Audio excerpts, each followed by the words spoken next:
My name is Alexandra Chang. I'm 33 years old, and I thought marriage meant supporting each other's dreams, until my husband looked me in the eye and said, "Alex isn't ready for more responsibility." What happened next proved that while I had been working 60-hour weeks to earn the biggest promotion of my career, my own husband had been sabotaging my success behind my back to keep me from outgrowing our marriage. Before I tell you how one phone call from HR shattered my faith in my marriage, and how company records exposed a betrayal so calculated it took my breath away, I'd love to know where you're watching from. Please hit that like button and subscribe if you want to hear how 4 words CEO wants to meet silenced my husband and made him realize he had just destroyed the marriage of the most promising executive our company had ever seen. Let me take you back to where this story really begins. I met David Chang 5 years ago when I was 28 and working as a regional sales manager for Pinnacle Marketing Solutions, a mid-sized advertising agency that specialized in digital marketing for healthcare companies. David was 35, worked as a high school math teacher, and seemed genuinely supportive of my career ambitions when we first started dating. He often mentioned how impressed he was by my work ethic and professional success. "I love that you're so driven," he told me during our early relationship. "You're going to be running your own company someday." David's career as a teacher was stable and fulfilling for him, but it also came with predictable hours, long summer breaks, and a comfortable routine that allowed him plenty of time for hobbies and personal interests. My career in sales, by contrast, was demanding and unpredictable. I worked long hours during busy seasons, traveled frequently to meet with clients, and was constantly pushing myself to exceed sales targets and advance within the company. The difference in our career trajectories didn't seem to bother David initially. He appeared proud of my success and understanding of the demands that came with an ambitious sales career. We got married 3 years ago, and for the first year of our marriage, everything seemed to work well. David would handle more of the household responsibilities during my busy periods, and I would focus on family time during his summer breaks and school holidays. But about 2 years ago, things began to change, as my career started accelerating rapidly. I had been promoted to senior regional sales manager and was overseeing a team of 8 sales representatives across 3 states. My territory was consistently the highest performing region in our company, and I was earning substantial bonuses that significantly increased our household income. More importantly, I had caught the attention of senior leadership at Pinnacle Marketing Solutions. The CEO, Jennifer Martinez, began including me in strategic planning meetings and asking for my input on company direction. "Alex has excellent instincts for market trends," she would tell other executives. "She understands both the sales process and the bigger picture of where our industry is heading." I was excited about these opportunities and worked even harder to prove myself worthy of the increased responsibility and recognition. But David seemed to become less supportive as my career success increased. "You're always working," he complained with growing frequency. "Even when you're home, you're on your phone with clients or working on proposals." "This is a critical time in my career," I would explain. "I'm being considered for bigger opportunities, and I need to show that I can handle the responsibility." "What about our marriage?" David would reply. "What about spending time together?" "Once I get this next promotion, things will stabilize," I would promise. "I'll have more control over my schedule and can delegate more to my team." But David didn't seem convinced that my increased success would benefit our marriage. "You're changing, Alex," he told me during one particularly difficult conversation. "You're becoming obsessed with your career." "I'm focused on building our future," I replied. "The money I'm earning is giving us financial security we never had before." "Money isn't everything," David said. "I make enough to support us. You don't need to work these crazy hours." This comment revealed a fundamental difference in how David and I viewed my career. He saw my ambition as optional, something I was choosing to pursue for personal satisfaction rather than something that was important for our shared future. I saw my career as essential to my identity and to our financial security. The success I was achieving wasn't just about money. It was about proving myself capable of leadership and making a meaningful contribution to my industry. The tension in our marriage increased 6 months ago when Jennifer Martinez called me into her office for what she said was an important conversation about my future with the company. "Alex, I'll get straight to the point," Jennifer began. "We're creating a new position, Vice President of Strategic Development, and we want you to consider it." I was stunned. A VP position at 33 years old was an incredible opportunity that would put me on track for executive leadership within a few years. The role would involve overseeing all of our client development initiatives, managing relationships with our largest accounts, and working directly with me on company strategy, Jennifer continued. It would also mean a base salary increase to 165,000, plus bonus potential that could add another 50,000 annually. 165,000 base salary. That was nearly double what I was currently earning and more than triple David's teacher salary. Additionally, Jennifer said, this position would put you in line for consideration as my successor when I retire in 3-5 years. CEO track. At 33 years old. I need to think about it and discuss it with my husband, I told Jennifer. Of course, she replied. Take the time you need. But Alex, I want you to know that this opportunity is being offered to you because you've earned it. Your performance has been exceptional, and we see tremendous potential for your continued growth with our company. That evening, I shared the news with David over dinner, expecting him to be excited about this incredible opportunity. Vice President? He repeated. That sounds like it would be even more demanding than your current job. It would be more responsibility, I agreed, but also much more money and a clear path to executive leadership. Alex, do you really want to be working even more hours than you already do? David asked. This is a VP position, David. This is the kind of opportunity people work their entire careers to achieve. But what about our marriage? What about having children someday? How are you going to manage all of that if you're working 70-hour weeks as a VP? David's concerns weren't entirely unreasonable, but his tone suggested that he wasn't proud of my success. He was threatened by it. We can figure out the work-life balance, I said. This promotion would give us financial security to make choices about family planning without worrying about money. I don't need you to make that much money, David replied. We're fine with what we both earn now. But I want to achieve this success, I explained. This isn't just about money. This is about reaching my potential and building a career I'm proud of. Your career is already successful, David said. You don't need to keep climbing the ladder indefinitely. The conversation ended without resolution, but I was disturbed by David's lack of enthusiasm for what was clearly the biggest opportunity of my professional life. Over the next few weeks, I noticed that David seemed increasingly uncomfortable when I talked about the VP position or the responsibilities it would involve. Are you sure you want that much pressure? He would ask, when I mentioned the strategic planning aspects of the role. Do you really want to be traveling even more than you already do? He would say when I explained the client relationship management components. Is it worth it to be away from home even more often? He would wonder aloud when I discussed the leadership responsibilities.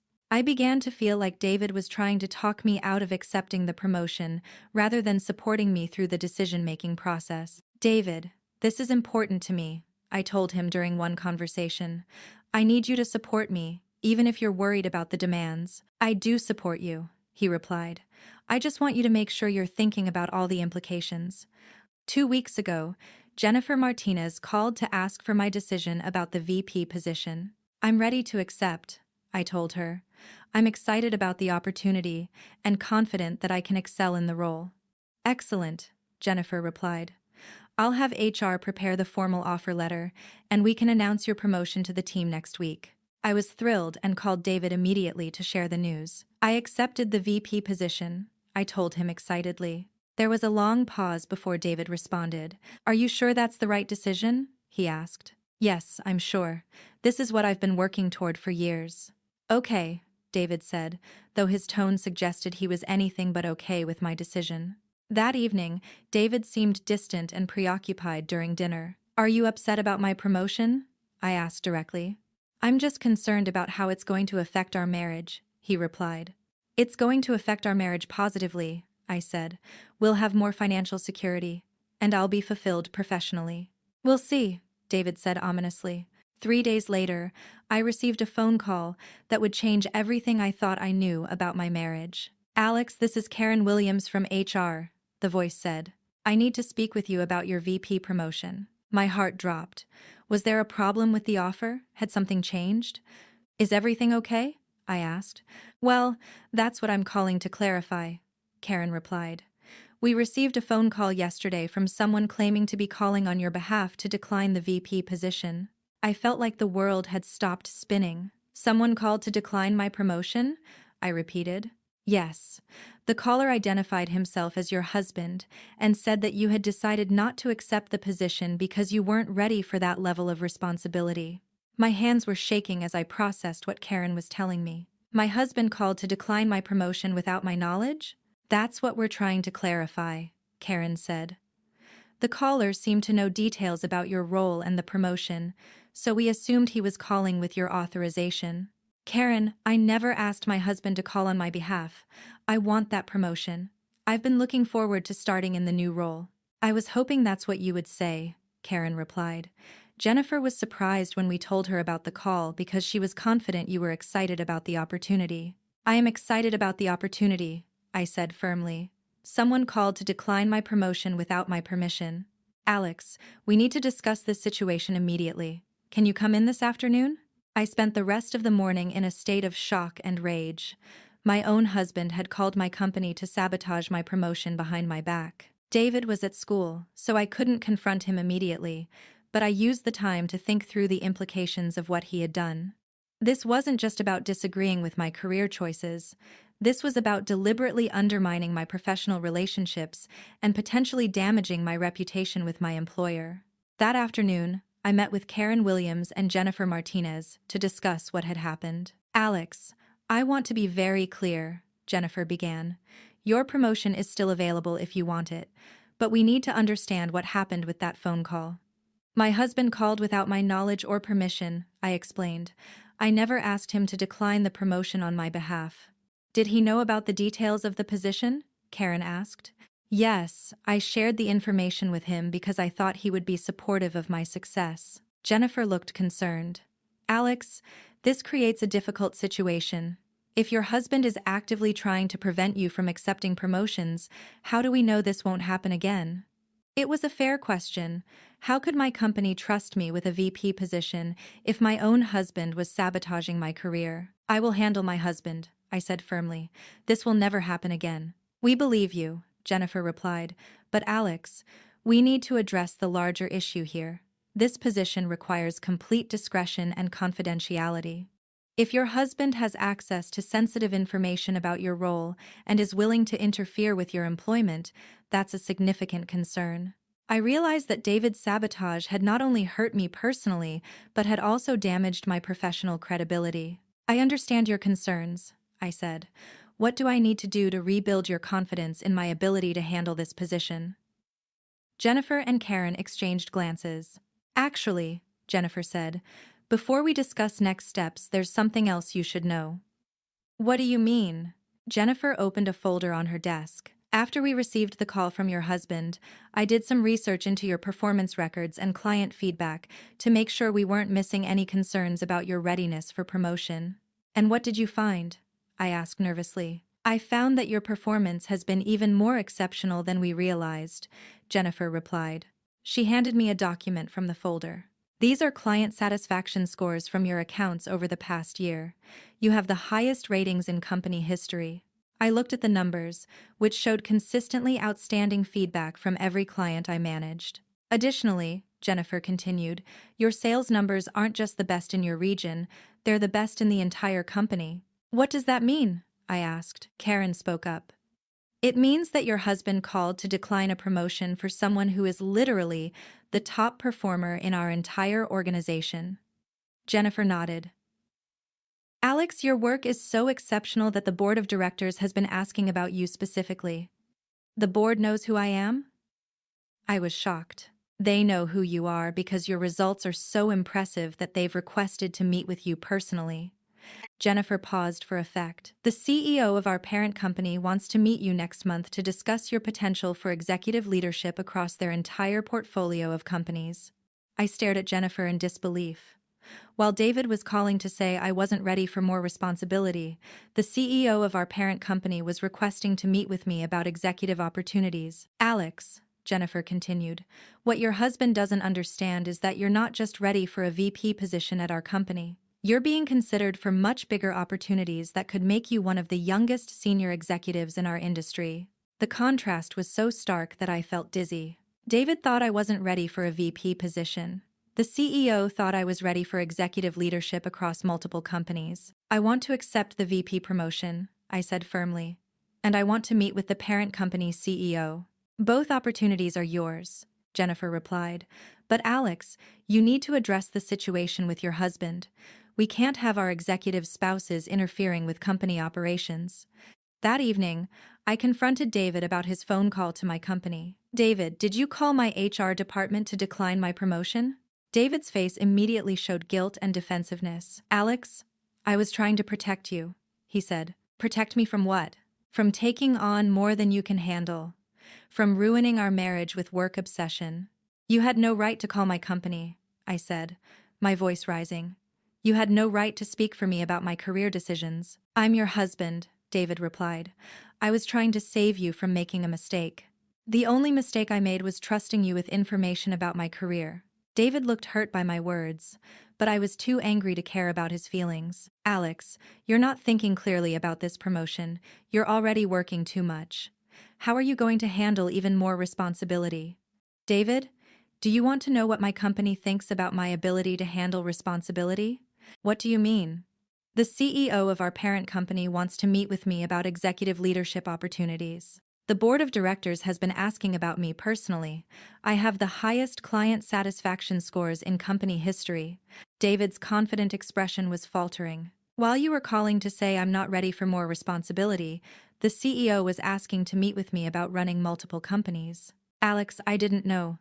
You didn't know because you never bothered to ask about my actual performance. You just assumed I was in over my head because you can't imagine your wife being more successful than you are. The truth of that statement hung in the air between us. That's not true, David protested. Isn't it? You've been undermining my confidence for months, questioning every opportunity, suggesting I'm not capable of handling success. I was trying to protect our marriage. Ember City. You were trying to protect your ego, I replied. You can't handle being married to someone who earns more money than you do and has better career prospects. David couldn't deny the accusation because it was clearly true. Alex, what happens to us if you take this promotion? What happens to us is that we become financially secure, and I get to achieve my professional potential. But what about our relationship? What about it, David? You just sabotaged my career behind my back. You violated my trust and potentially damaged my professional reputation. What relationship are we protecting? David looked stricken as he realized the implications of his actions. I made a mistake, he admitted. You made a calculated decision to prevent me from advancing in my career because you were threatened by my success. Can we work through this? David asked. I don't know, I replied honestly. I don't know how to trust someone who would sabotage my career and then claim he was protecting me. 2 weeks later, I started my new position as Vice President of Strategic Development with the substantial salary increase and executive responsibilities I had earned. The parent company's CEO meeting is scheduled for next month, and Jennifer Martinez has made it clear that I'm being considered for opportunities that could make me one of the most powerful executives in our industry. David and I are in marriage counseling, trying to work through the trust issues created by his sabotage of my promotion. He's slowly beginning to understand that his fear of my success was damaging our relationship more than my career ambitions ever could. I realize now that I was threatened by Alex's success, he admitted during one counseling session. I was afraid that if she became too successful, she wouldn't need me anymore. The irony, our counselor pointed out, is that by trying to prevent Alex from succeeding, you created the very problem you were afraid of. You made her feel like she couldn't count on your support. David is working to address his insecurities and learn to be genuinely supportive of my career. But the damage to our marriage may be irreparable. The most important lesson I learned is that some people will sabotage your success because they're threatened by your potential. Even people who claim to love you may try to hold you back if your growth makes them feel insecure about themselves. But I also learned that real success can't be hidden or diminished by other people's fear. While David was calling to say I wasn't ready for responsibility, the business world was recognizing my exceptional performance and offering me opportunities beyond what I had ever imagined. The woman whose husband secretly called to decline her promotion because she wasn't ready for more responsibility learned that she was actually ready for opportunities he couldn't even comprehend.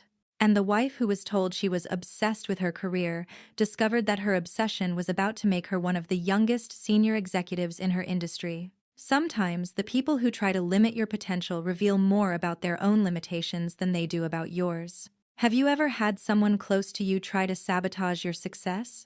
How do you handle relationships where your growth threatens the other person's security? I'd love to hear your thoughts in the comments below. If this story resonated with you, please hit that like button and subscribe for more real-life stories about career sabotage, marriage challenges, and learning that your biggest supporters should never be your biggest obstacles.